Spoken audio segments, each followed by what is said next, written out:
به نام خدا سلام. توی این ویدیو من میخوام در مورد استراکچر باکس صحبت کنم.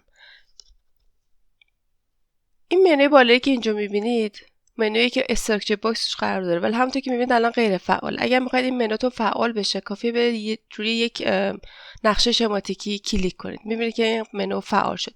استراکچر باکس ما اینجا قرار داره. با کنترل 11 شما میتونید این رو رسم کنید. خب حالا اگه بخوام یک توضیح کلی در مورد استراکچر باکس بدم، میشه گفتش که استراکچر باکس در واقع همون مانتوی لوکیشن های ما هستن.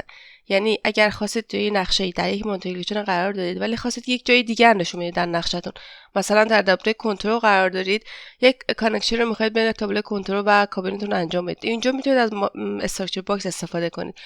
من قبلا در مورد مانتوی لوکیشن ها یک ویدیو ساختم، لینکشو براتون میذارم. اگر هر روز با مفهوم مانتوی لوکیشن آشنایی ندارید میتونید این ویدیو رو اول ببینید بعد بیاید سراغ این ویدیو. خب حالا میریم که یه نمونه عملی با هم رسم کنیم. ببینید الان من در کابینم یک صفحه دارم به اسم AC Distribution، یعنی توزیع مدار AC. تو اینجا من یه فیوز دارم که قرار این فیوز بره یک مهتابی رو در کابین من تغذیه کنه. برای اینکه من نشون بدم این مهتابی کانکشنش میره به سمت کابین، میتونید از این آپشن یعنی از استراکچر باکس استفاده کنید. کافیه کلیک کنید روش و اون محل رو اینجا اینسرت کنید. این پنجره که برای شما باز میشه از شما اسم دیتی میخواد. اگر شما قبلا این پروژهتون داشته باشید کافیه برید اینجا انتخاب کنید. من الان کابین رو قبلا در پروژه‌ام داشتم، کافیه برم کابین انتخاب کنم، اپلای بزنم و اوکی. میبینید که اینجا ظاهر شد.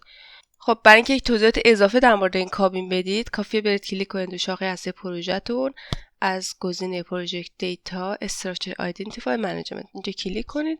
همون که میبینید اینجا تمام ساختار پروژه شما ظاهر میشه. شما میتونید برید تو هر کدوم از این مکان‌ها و یک توضیحاتش رو وارد کنید. الان من میرم قسمت مانتوی لوکیشن، کابین، میرم قسمت تری، قسمت لیست و اینجا میبینید که شما کابینتون هیچ توضیحی نداره. میتونید بنویسید مثلا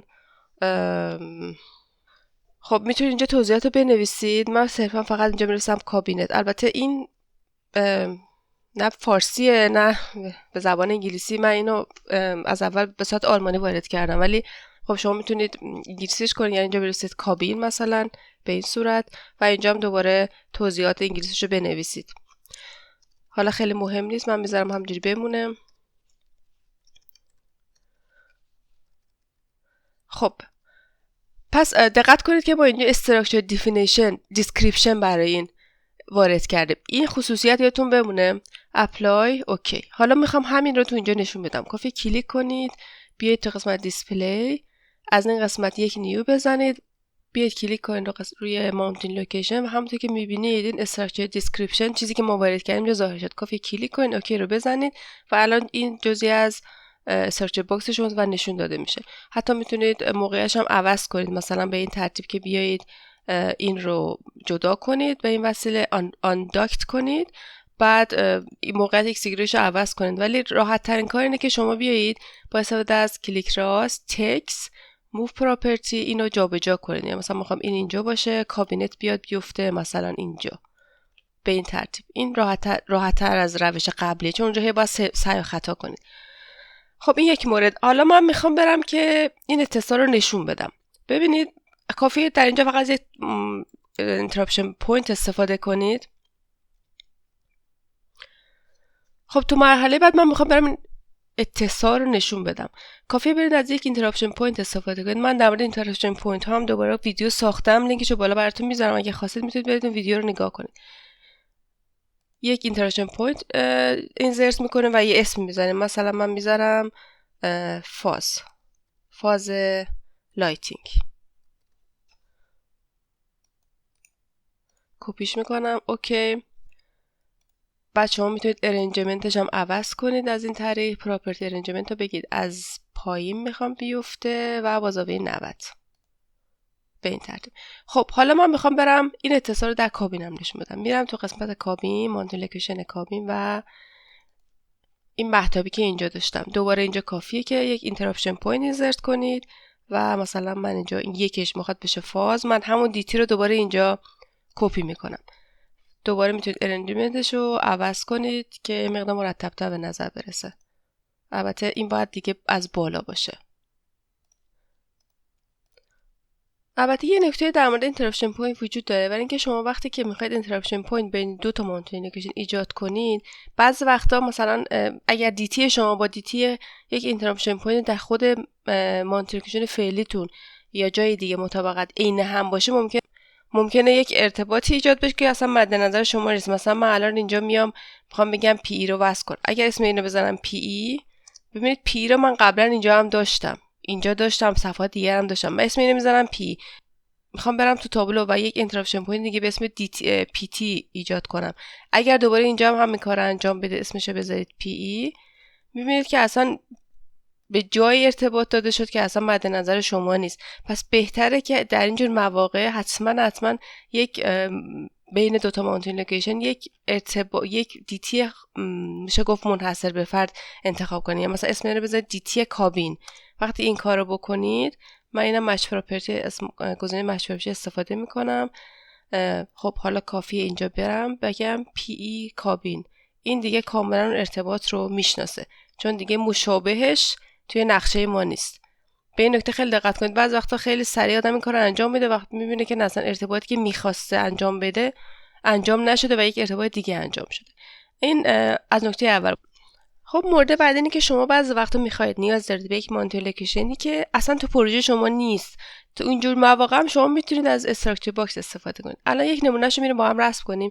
خب به عنوان مثال من میخوام نشون بدم که این ترمینال ورودی من از یک ترانس توزیع 400 به 230 تقسیم میشن.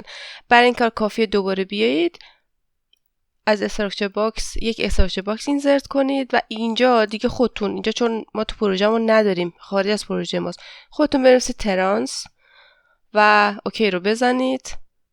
اینجا میبینید که ترانس شما ظاهر شد. اگر من یک بار دیگه کلیک کنم، میبینید که این چیزی که قبلا بود CNT یعنی تابلو کنترل دوباره به همون ترانس تغییر نام داد. و برای اینکه دوباره توضیحشو وارد کنید، بازم به ترتیب و دوباره صرفا برای اینکه توضیحات رو وارد کنید میتونید کلیک کنید شاخه اصلی پروژکت دیتا، گزینه دوم، و اینجا بیاید بگید که مثلا دیستریبیوشن ترانسفورمر یا حالا اطلاعات دیگه، مثلا میتونید واتش رو توانش رو بنویسید یا جریان خروجیشو و هر چی که دلتون خواست.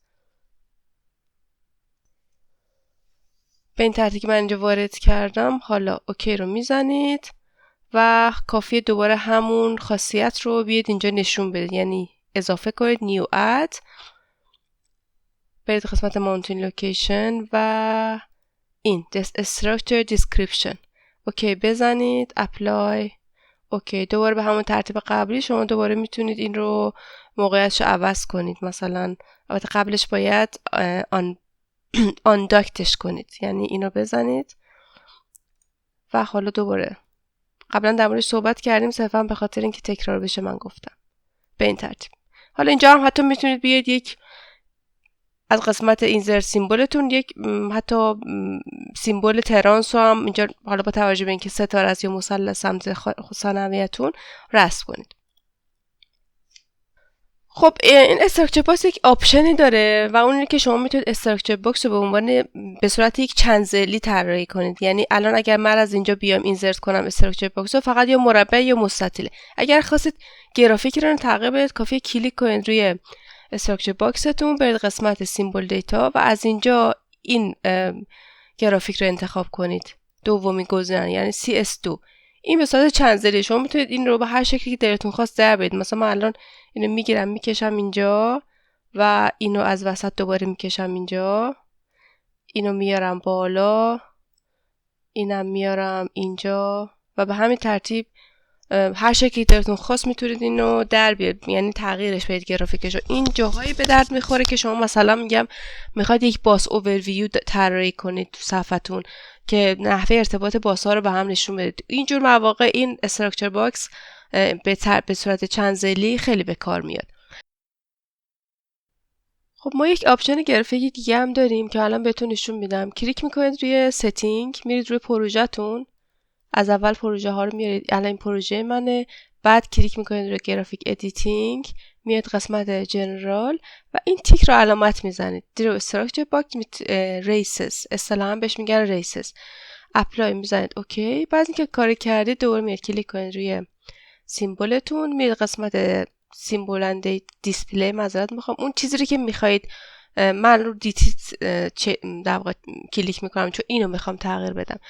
بعد میاد اینجا زاویه رو عوض میکنید، میگید که من زاویه‌ام میخواد بشه 90 درجه. زاویه رو اینجا اگر پیدا کنیم انگل 90 درجهش میکنم. حواستون باشه وقتی که این کار کردی یه بار کلیک کنید دیگه از این کتاب ردیفا که این اپلای برای شما فعال بشه، چون حتما باید اپلای بزنید. اپلای رو میزنید اوکی، میبینید که به این صورت ظاهر شد.